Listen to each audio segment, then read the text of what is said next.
Assalamualaikum warahmatullahi wabarakatuh. Alhamdulillahirrahmanirrahim wa bihi nasta'inu ila umuri dunya wa din wa ala alihi washabihi wa man wala. Allahumma sholli ala sayyidina Muhammad wa alihi wasallam. Saya membuat konten ini sebenarnya hanya untuk menanggapi atau meluruskan daripada yang dimaksud oleh Habib Idrus Al-Masyhuri pada pertemuan di Banten dalam kegiatan silaturahmi dan bedah silsilah nasab Maulana Syarif Hidayatullah Wali Songo dan Asyarif Jumadil Kubro atau Syekh Jumadil Kubro dan Imam Ubaidillah yang dilaksanakan pada tanggal 25, 26 hingga 27 bulan Agustus ini 2023, yang pada hari kedua Bapak Habib Idrus mengatakan menyentil tentang naskah Mertasinya. Nah, jadi intinya saya menyatakan begitu untuk meluruskan bahwa yang dimaksud oleh Habib Idrus tentang naskah Mertasinya itu adalah naskah Mertasinya yang sudah lama beredar, ya, alih aksara dari tulisan Bapak Aman Wahyu, cucu dari Bapak Raden Argawinata, asisten Wedana Mertasinya, mengalih aksarakan dari babad Cirebon, ya, babad tentang Cirebon tentang Syarif Hidayatullah yang bertuliskan Arab, tentang menceritakan berbagai macam kisah tentang Syarif Hidayatullah Sunan Gunung Jati, yang aslinya itu terdiri daripada 87 pupuh, 1918 bait dan 14.478 baris. Nah, itu babad yang aslinya. Kemudian diaksarakan, diterjemahkan dalam bahasa Indonesia oleh Bapak Aman Wahyu. Di situ memang ada tentang silsilah Sunan Gunung Jati. Itu yang dimaksud oleh Bapak Habib Idrus itu, bahwa Syarif Hidayatullah Sunan Gunung Jati itu nasabnya itu ya seperti para habaib yang lain, yaitu ke Ba'alawi atau ke Imam Ubaidillah, ya. Tapi sebenarnya yang yang saya luruskan di sini, naskah Mertasinya yang dimaksud itu adalah manuskrip Mertasinya yang isinya hanya silsilah tentang Syarif Hidayatullah, silsilah tentang Wali Songo, silsilah tentang keturunan keraton Kasepuhan Cirebon hingga pada garis Sultan Matang Aji yang di situ tidak memiliki keturunan, ya. Kita bedakan nih, naskah Mertasinya versi Aman Wahyu itu dengan yang saya maksud di sini, babon silsilah Mertasinya. Kenapa ditamakan Mertasinya? Kok enggak Kasepuhan? Ya, ini tidak lepas daripada historis dari tentang perang Cirebon, tentang perang keluarnya para keturunan asli keraton Kasepuhan, salah satunya ke Mertasinya. Dan naskah ini pun dimiliki oleh keturunan Mertasinya, keturunan Pangeran Surya Kusuma, Pangeran Surya Negara atau Pangeran Arya Panghabu Hayat Surya Kusuma, anak dari Sultan Sepuh keempat Amir Sena Jainuddin II. Nah, kenapa babon ini muncul? Ya karena gonjang-ganjing nasab selama ini di medsos di mana tentang sebenarnya Sunan Gunung Jati itu kemana. Betul, di naskah di keraton tuh ada dua versi. Sehingga bertanya kenapa mesti ada dua versi? Pasti ada latar belakangnya. Oke, saya hanya menganalisis berdasarkan historis. Memang pada saat tahun 1756 hingga 1818 terjadi perang Cirebon atau yang terkenal dengan perang Kedondong, ya. Dan bukti-bukti perang itu ada di si pemilik babon manuskrip Mertasinya yang dimaksud. Bedil-bedil pistol POC, rewang maupun ya meriam perampasan perang Cirebon itu ada, membuktikan bahwa Cirebon itu betul-betul pernah perang dan dirampas senjata dari POC. Yang pemberontakan terakhir oleh Ki Bagus Rangi. Namun sebelumnya diawali dengan terbunuhnya Sultan Sepuh kelima Matangaji, Sultan Sepuh Sophiuddin Matangaji, putra dari Sultan Sepuh IV Amirsena. Nah, ini yang perlu diketahui. Di Babon Naskah Mertasinga tentang silsilah daripada anak keturunan Sultan Sepuh IV, ini ada versi yang disembunyikan selama ini, yaitu di luar keraton, ya, yang sekarang ada di Keturunan Mertasinga, dan satunya di versi ada dalam keraton. Pada tahun yang sama manuskrip itu dibuat, yaitu 1903 Masehi. Nah, naskah pertama Hijriahnya itu 1320 Hijriah. Tapi di naskah yang kedua, Masehinya sama 1903, tapi Hijriahnya 1321 Hijriah.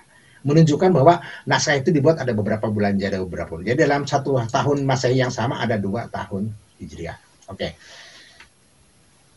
Setelah bertemu pemilik naskah yang satu dan yang satunya lagi berembuk, berbicara, dan kebetulan memang saudara. Kenapa saudara? Karena sama-sama keturunan dari Sultan Sepuh Amirsena, Sultan Sepuh IV. Atau ada yang Matangaji. Oke, kembali ke silsilah Babon Mertasinga yang saya maksud. Sultan Sepuh IV Amirsena itu di dalam Babon itu memiliki beberapa anak. Ya, dalam versi kami Mertasinga ada di situ 6 anak dan 3 istri.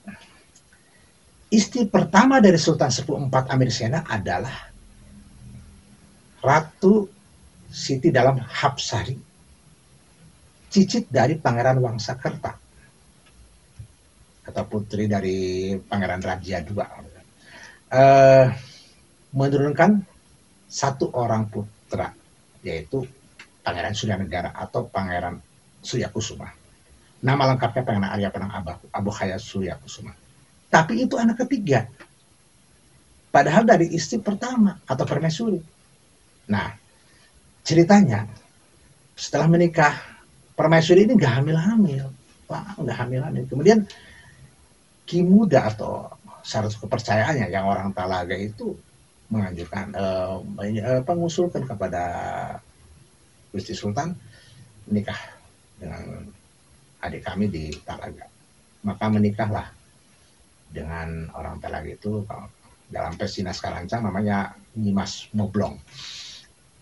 Langsung lahir seorang anak bernama Amir Sidik atau Pangeran Amir Sidik, atau nanti setelah diangkat jadi Sultan Sepuh kelima Sophiuddin Matangaji. Ini ada sejarahnya karena dia berperang hingga dititirah di Desa Matangaji, Kabupaten Cirebon ya. Kemudian permaisuri juga belum hamil-hamil. Sultan Sepuh menikah lagi dengan Ratu Hadijah dan melahirkan 1 orang putra pertama, yaitu Pangeran Jayawikarta. Pangeran Jayawikarta atau Japar Sodik Jayawikarta. Dan kemudian setelah itu baru lahirlah dari permaisuri Pangeran Arya Panengah Abuhaya Suryakusuma. Dan kemudian lahir lagi dari istri kedua tadi, dari Ratu Hadijah itu, adik-adiknya Pangeran Jayawikarta seperti Arya Kulon, Arya Kidul, Arya Wetan. Nah, itu ada semua keturunannya. Nah, oke lah. Jadi katakan semua itu dari terah yang sama dari ayah Sultan Sepuh keempat Amirsena. Pada saat perang Cirebon itu, sebelum perang itu terjadi, Pangeran Amirsena, Pangeran Suryakusuma yang mesantren di pesantren Benda Kerep saat itu, usia 18 tahun, pulang ke kesepuhan, ke keraton kesepuhan. Di situ ayahnya Amirsena sudah wafat. Dan kakaknya juga yang jadi Sultan Sepuh kelima itu sudah wafat, Sophiuddin Matangaji. Mendengar dari Pangeran Raja Kanoman bahwa kakaknya itu dibunuh oleh Ki Muda yang ayahnya diangkat oleh Belanda menjadi Sultan Sepuh ke-6. Nah, catat, Sultan Sepuh ke-6 ini bukan keturunan Sunan Gede, tapi dia adalah orang Ki Muda saudara dari ibunya Sultan Matanghaji yang dari Talaga, namanya Hasanuddin, Sultan Sepuh Hasanuddin nantinya yang ke-6. Nah, ini sejarah petang yang selama ini dipendam petang-petang karena Belanda nggak bisa kalau sejarah ini dibuka pada saat penjajahan Belanda itu langsung ditembak. Wayang yang menceritakan tentang perang Cirebon saja, tentang perang Bagus Rang, tentang suruh negara, itu nggak bisa, dalangnya ketahuan memperarakan itu, kendati itu disamarkan tetap dibunuh. Makanya setelah sekarang ini, setelah kemerdekaan itu masih tersimpan.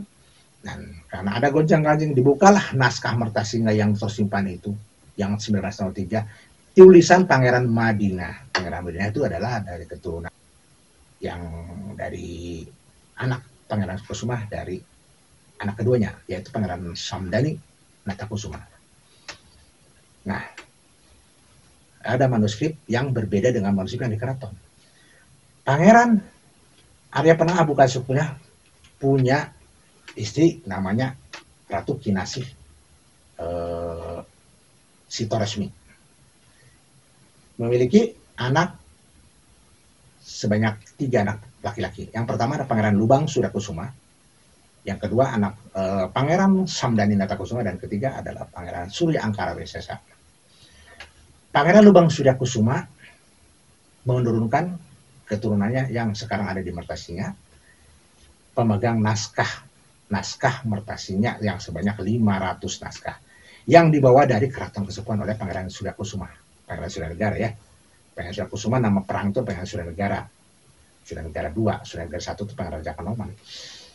Anak keduanya atau adiknya Pangeran Lubang itu namanya Pangeran Samdani Natakusuma, mewarisi pusaka-pusaka Keraton Kasepuhan. Nah, Keraton Kasepuhan yang andik, yang induk, yang asli itu ada di keturunan Pangeran Samdani tadi. Sampai sekarang masih ada. Yang Kinata emas berapa, tombak-tombak Wiraraja ya ada semua. Beserta pusaka perang senjata rampasan perang ada di kediaman keturunan Pangeran Samdani Natakusuma. Nah, jadi simpulkannya, Pangeran Sudakusuma mengeluarkan, katakanlah mengeluarkan, karena saat itu Kasepuhan sudah dikuasai oleh bukan saudaranya, bukan Keturunan Sunda, yaitu oleh Sultan Sepuh ke-6, orang yang diangkat oleh Belanda. Justru dia membunuh kakaknya, tapi diangkat jadi sultan. Dibawalah naskah tadi, yang akhirnya ke di Mertasinga sekarang ada 500 naskah. Pusaka ada 300 naskah. Posisinya sekarang ada di sebelah baratnya Cirebon, dan memang bisa dilihat, silakan. Naskah babon manuskrip pun masih ada, silakan dilihat. Jadi maaf nggak bisa diupload di itu, karena ini sekarang hati-hati, banyak sekali pemalsuan nasab ini. Pas ngupload nasab tiba-tiba dicangkok ada ya, itu menghindari ya, mohon maaf ya. Tapi kalau mau lihat naskah senjata maupun pusaka, silakan ke Pangeran yang keturunan Pangeran Samdani. Di naskah keraton yang beredar, yang memang saat itu bisa diakses oleh para peneliti segala macam, memang itu tulisan dari Pangeran Wiranantareja II, keturunan Pangeran Jayawikarta. Itu Sultan Amir Senet itu punya anak 1 Sultan Matanghaji, 2 Pangeran Jayawikarta, 3 nggak ada, tapi Matanghaji ada. Ketiga itu Sultan Hasanuddin. Jadi Sultan Hasanuddin itu diibaratkan adik Sultan Matanghaji. Jadi dengan bahasan tadi kan ini mencangkok nih, yang jelas-jelas Sultan Matanghaji itu dibunuh oleh Sultan Hasanuddin, tapi di situ dicatatkan adik, padahal itu paman sebetulnya dari ibunya orang Talaga. Nah, ingat ya, Jayawikarta itu kakak adik dengan Pangeran Sudakusuma. Itu saudaraan. Ya, 1 Pangeran Wiranantareja II menulis naskah untuk di keraton dan diketahui oleh untuk Belanda. Yang berisi tadi, Sultan Matanghaji punya adik namanya Sultan Hasanuddin. Yang sebenarnya dia tidak diakui sebagai kerabat keturunan Sunan dan tidak berhak sebetulnya, karena dia mengkudeta dengan membunuh Sultan Matanghaji. Di dalam naskah itu Syarif Hidayatullah itu nasab ke atasnya itu melalui jalur yang sekarang dikenal namanya Aba Alawi tadi, dan terus sampai ke Sayyidina Husain. Sama dengan naskah Wangsakerta dan sebagainya. Dan sama dengan naskah Mertasinga yang tulisan Aman Wahyu tadi. Ya entah kenapa ya, yang jelas pada saat itu memang Cirebon itu sangat dipengaruhi oleh kekuasaan pemerintah Belanda. Apalagi pada saat penulisan naskah itu 1903, Pangeran Wirantarjana itu kerja sebagai pegawai di keraton. Kerja di keraton, padahal dia keturunan asli Sunan Gunung Jati. Ala luhurnya itu Pangeran Jayawikarta. Sebetulnya itu trik. Jangan sampai keraton ditinggalkan sama sekali oleh keturunan asli Sunan Gunung Jati. Makanya Pangeran Jayawikarta tetap dia setelah perang usai dia mengabdi di situ, yang mengontrol lah, memberikan. Nah, sehingga pada zamannya Pangeran Wirantarjana II tadi menulis naskah silsilah, salah satunya silsilah tentang Syarif Hidayatullah, sampai dari Nabi Adam ke wali-wali semua. Cuma dari nasabnya ke Ba'alawi. Kenapa saya bisa katakan analisa bahwa ini ada pengaruh dari Belanda? Ya karena naskah itu untuk diketahui Belanda atas perintah Belanda untuk melegitimasi salah satunya Sultan yang saat itu berkuasa, legitimasi dari Sultan yang 6 tadi.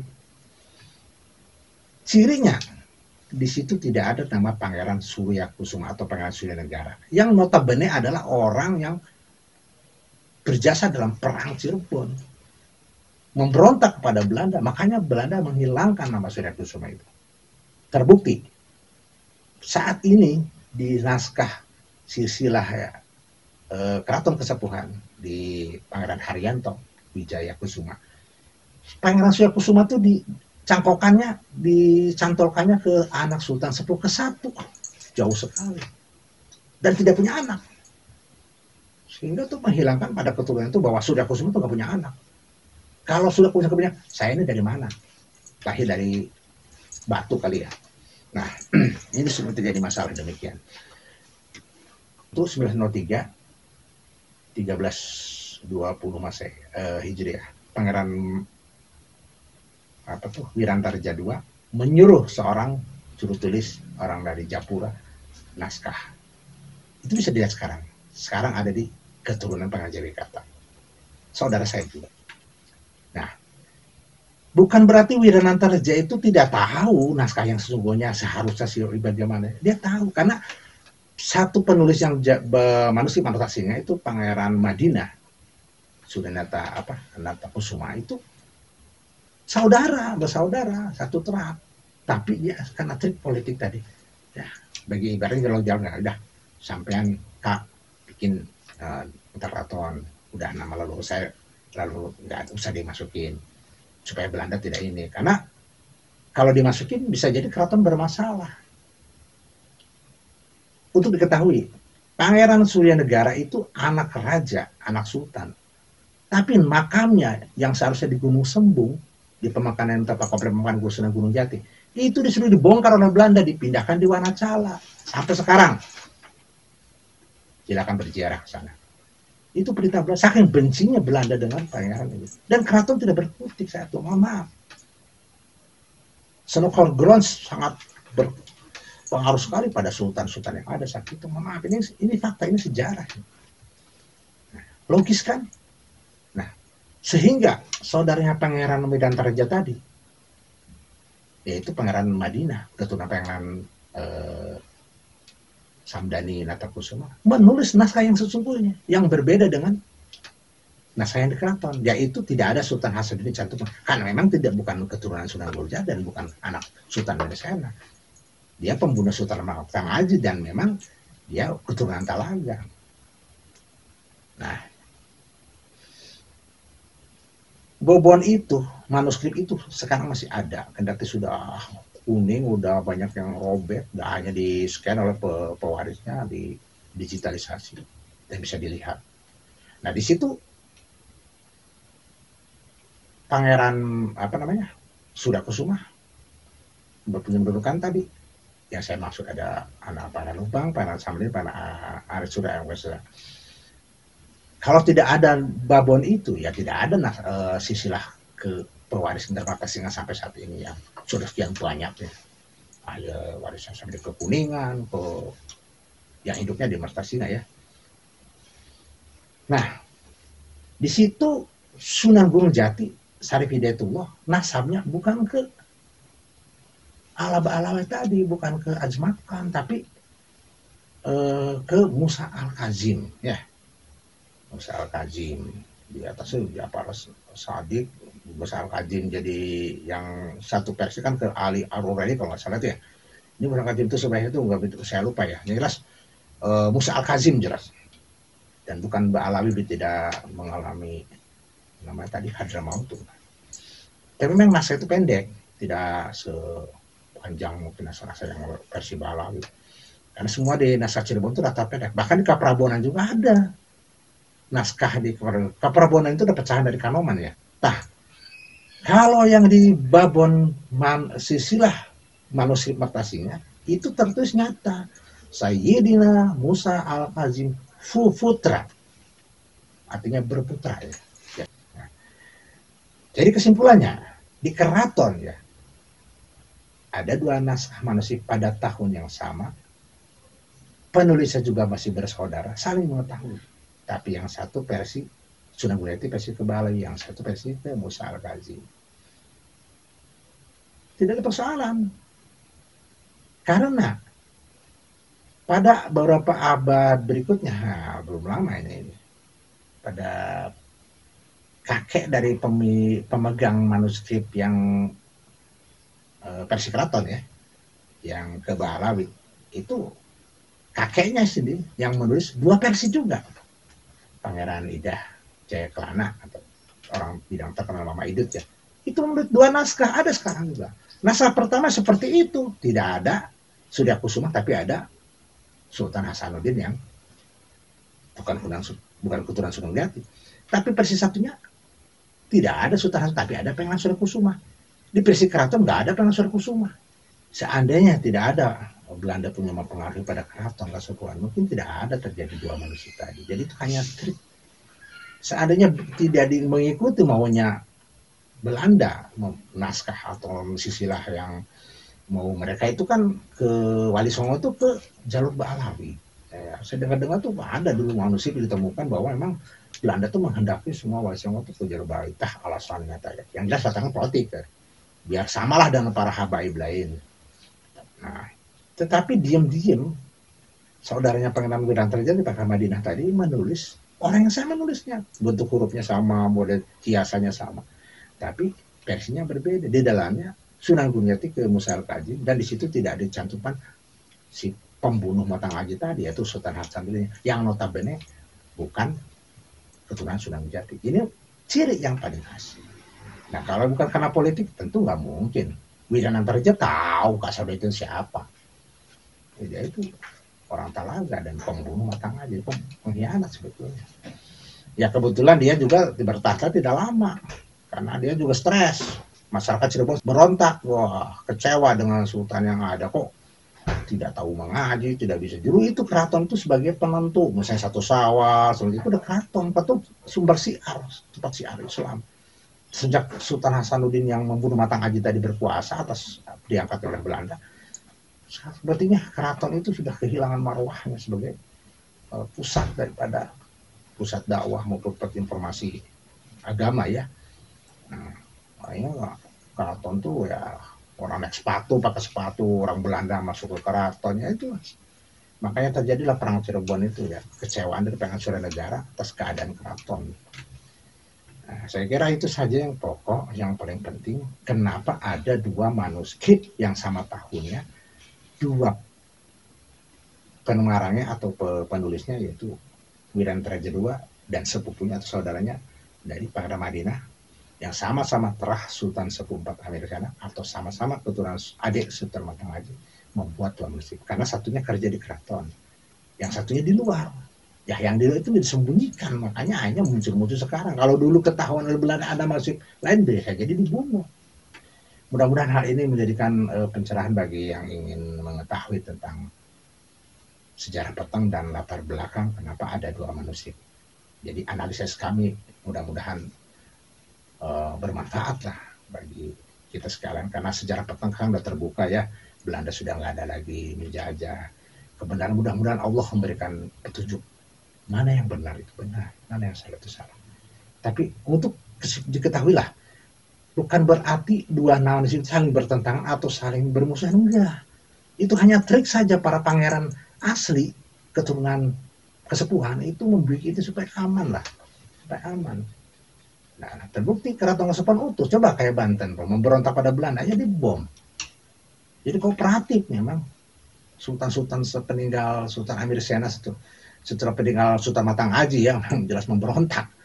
Itu saja saya kira ya. Terima kasih atas perhatiannya. Wabillahi taufiq wal hidayah. Wassalamualaikum warahmatullahi wabarakatuh.